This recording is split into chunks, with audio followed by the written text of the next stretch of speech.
Set? All right. Yesterday, families all across America gathered together with their loved ones and to give thanks. We have much to be thankful for in America. The food on our tables, the family and loved ones in our homes, and the many blessings that come from living in the greatest nation on earth. And today, we can also be thankful for families being recruited and reunited with loved ones who have been held hostage for nearly 50 days. Beginning this morning, under a deal reached by extensive U.S. diplomacy, including numerous calls I've made from the Oval Office to leaders across the region, fighting in Gaza will halt for 4 days. This deal also is structured to allow a pause to continue for more than 50 hostages to be released. That's our goal. This morning, I've been engaged with my team as we began the first difficult days of implementing this deal. It's only a start, but so far it's gone well. Earlier this morning, 13 Israeli hostages were released, including an elderly woman, a grandmother, and mothers with their young children, some under the age of 6 years old. Separately, several Thai nationals and Filipino nationals were also kidnapped by Hamas on the 7th. They were released as well. All of these hostages have been through a terrible ordeal, and this is the beginning of a long journey of healing for them. The teddy bears waiting to greet those children at the hospital are a stark reminder of the trauma these children have been through, and at such a very young age. Jill and I, Jill's with me here, keeping them all in our prayers today. Today has been a product of a lot of hard work and weeks of personal engagement. From the moment Hamas kidnapped these people, I, along with my team, have worked around the clock to secure their release. We saw the first results of this effort with the release of 2 American hostages in late October, followed by the release of 2 Israeli hostages. I've consistently pressed for a pause in the fighting for 2 reasons: to accelerate and expand humanitarian assistance going into Gaza, and 2, to facilitate the release of hostages. And over the past several weeks, I've spoken repeatedly with the Emir of Qatar, the President Sisi of Egypt, and Prime Minister Netanyahu of Israel to help secure this deal, to nail it down. And I want to thank all 3 leaders for their personal partnership to get this done.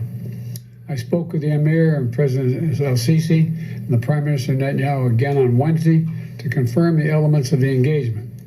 As I said, today's release are the start of a process. We expect more hostages to be released tomorrow, and more the day after, and more the day after that. Over the next few days, we expect that dozens of hostages will be returned to their families. We also remember all those who are still being held and renew our commitment to work for their release as well. 2 American women and 1 4-year-old child, Abigail, who remains among those missing. We also will not stop until we get these hostages brought home and an answer to their whereabouts. I remain in personal contact with the leaders of Qatar, Egypt, and Israel to make sure this stays on track and every aspect of the deal is implemented. This extended pause in the fighting brings a critical opportunity to deliver much-needed food, medicine, water, and fuel to the civilians in Gaza, and we are not wasting 1 single minute.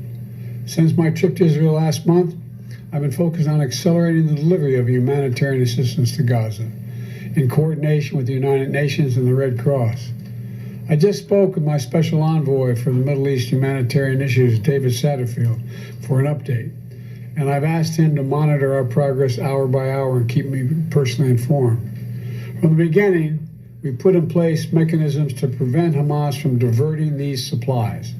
And we're continuing that effort to make sure aid gets to the people who need it. More than 200 trucks arrived at the crossing point in Egypt into Gaza today. These trucks carry food and medicine, as well as fuel and cooking gas. The fuel will be used not only to power the trucks delivering this life-saving supplies, but for desalination, for water wells, for hospitals, and for bakeries. And hundreds more trucks are getting in position as well, ready to enter Gaza over the coming days to support the innocent Palestinians who are suffering greatly because of this war that Hamas has unleashed. Hamas doesn't give a damn about them. We also look to the future. As we look to the future, we have to end this cycle of violence in the Middle East. We need to renew our resolve to pursue this two-state solution where Israelis and Palestinians can one day live side by side in a two-state solution with equal measure of freedom and dignity. Two states for two peoples.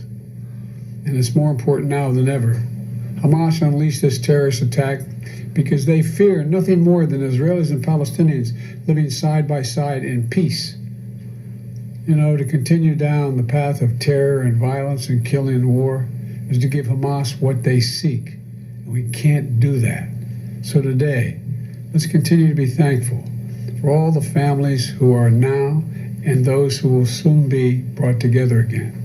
And I want to once again thank the Emir of Qatar, President Sisi of Egypt, and Prime Minister Netanyahu for their partnership to make what we've done so far possible, and for their continued leadership as we all keep working to implement this deal. And over the coming days, I'll remain engaged with leaders throughout the Middle East as we all work together to build a better future for the region. A future where this kind of violence is unthinkable. A future where all children in the region, every child, Jewish, Muslim, Christian, Israeli, Palestinian, Arab, grow up knowing only peace. That's what we do. We're waiting now. It's just a matter of, I thought, maybe even as soon as by the time I got here. But in the next hour or so, we'll know what the second wave of releases are. And I'm hopeful that it's as we anticipate. So thank you all for listening. I'll take a few questions. Mr. President, when will the first American hostages be released, since none were included today? We don't know when that will occur, but we expect it to occur. And we don't know what the list of all the hostages are and when they'll be released, but we know the numbers they're going to be released. And so it's my hope and expectation will be soon. And of the 10 Americans that are unaccounted for, do you know all of their conditions? Are they all alive? We don't know all their conditions. Mr. President, how long do you expect this war is going to take? And have you encouraged Prime Minister Netanyahu to set a timeline, say, by the end of this year? I've encouraged the Prime Minister to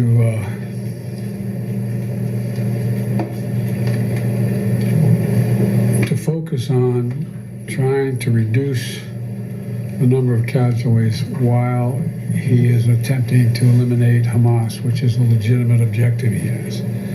That's a difficult task, and I don't know how long it will take. My expectation and hope is that as we move forward, the rest of the Arab world and the region is also putting pressure on all sides to slow this down, to bring this to an end as quickly as we can. Mr. President, what are the chances of this troops could be extended by a few days or more? I think the chances are real. Mr. President, there are members of your party who would like to see conditions placed on aid to Israel. What is your view on that? They would like to see, a reduction in the bombing and that sort of thing. Well, I think that's a worthwhile thought, but I don't think if I started off with that, we'd ever gotten to where we are today. We have to take this a piece at a time. Mr. President, do you trust Hamas to uphold their end? I don't trust Hamas to do anything right. I only trust Hamas to respond to pressure. Mr. President, you said you were hoping to get cooperation from Arab leaders. What are you hearing from them when you talk to them? What would you like to see them do? I'm hearing a lot, but I'm not going to speak to it right now. There's an overwhelming desire on the part of the region to, let me back up. I cannot prove what I'm about to say, but I believe one of the reasons why Hamas struck when they did was they knew that I was working very closely with the Saudis and others in the region to bring peace to the region by having recognition of Israel and Israel's right to exist.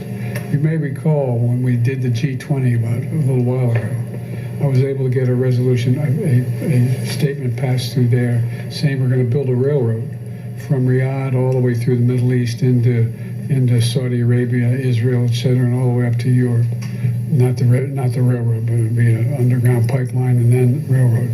The whole idea is there's overwhelming interest, and I think most Arab nations know it, in coordinating with one another to change the dynamic in their region for a longer-term peace. And that is what I'm going to continue to work on. Thank you all very, very much. I appreciate it. Thank you. Happy Thanksgiving to you all. I hope you enjoyed it.